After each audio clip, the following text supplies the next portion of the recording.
Hello guys, આજે આપણે બનાવશું ડ્રાયફ્રૂટથી ભરપૂર એવી સુખડી. ચોમાસામાં ખૂબ જ મજા આવે છે આવી ગરમા ગરમ સુખડી ખાવાની. તેના માટે આપણે 2 મોટા ચમચા ઘી લઈ લીધું છે. તેમાં આપણે થોડો ગુંદ લઈ અને તળી લેશું. ત્યાર પછી એક વાસણમાં ફૂલી જાય એટલે એક વાસણમાં આપણે નીકાળી લેશું.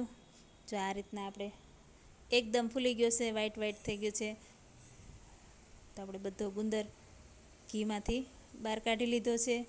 ત્યાર પછી આપણે 1 વાટકો ઘઉંનો લોટ નાખેલો છે. તમે જે ક્વોન્ટિટીમાં બનાવવા માંગતા હોય એ રીતના આપણે બધી વસ્તુ એડ કરવાની છે.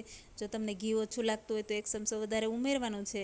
આપણે ઘીમાં લસપસતી બનાવવાની છે સુખડી. જો આ રીતના હલાવતું રહેવાનું છે. એકદમ ફૂલી જવો જોઈએ દાણો અને લાલ જેવો થઈ જવો જોઈએ.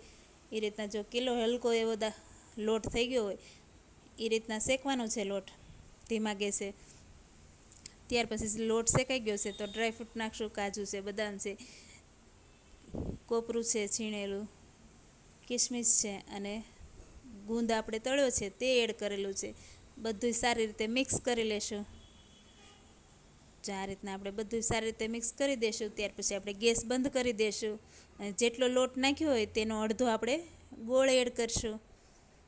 તમે જોઈ શકો છો બધું મિક્સ થઈ ગયું છે અને ઝીણો ગોળ આપણે ઝીણો કટ કરી લીધો છે તે ઉમેરી દીધો છે.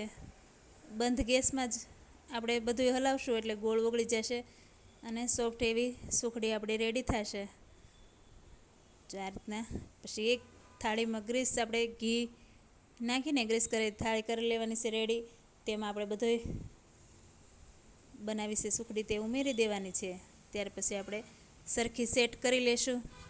જો આ રીતના એકદમ વ્યવસ્થિત કરી લીધી છે. ત્યાર પછી આપણે કાપા પાડવા માટે 10 મિનિટ તમે સેટ થવા દો તો સારી એવી ઢેફલી પડે છે. પણ મેં તમને તાત્કાલિક જ કટ કરીને બતાવી છે એટલે તમને એવું લાગતું હશે કે એકદમ સોફ્ટ છે, પણ 10 મિનિટ રહેવા દેશો એટલે મસ્ત સેટ થઈ જાય છે અને પીસ પણ સારા એવા રેડી થઈ છે. તમે જોઈ શકો છો કેટલી સરસ લાગે છે ડ્રાયફ્રૂટ સુખડી આપણી. એકવાર જરૂર ટ્રાય કરજો. જો હું તમને તોડીને પણ બતાવીશ. અને તમને જો મારા વિડીયો ગમતા હોય તો લાઈક, શેર અને સબસ્ક્રાઈબ કરજો. Thank you.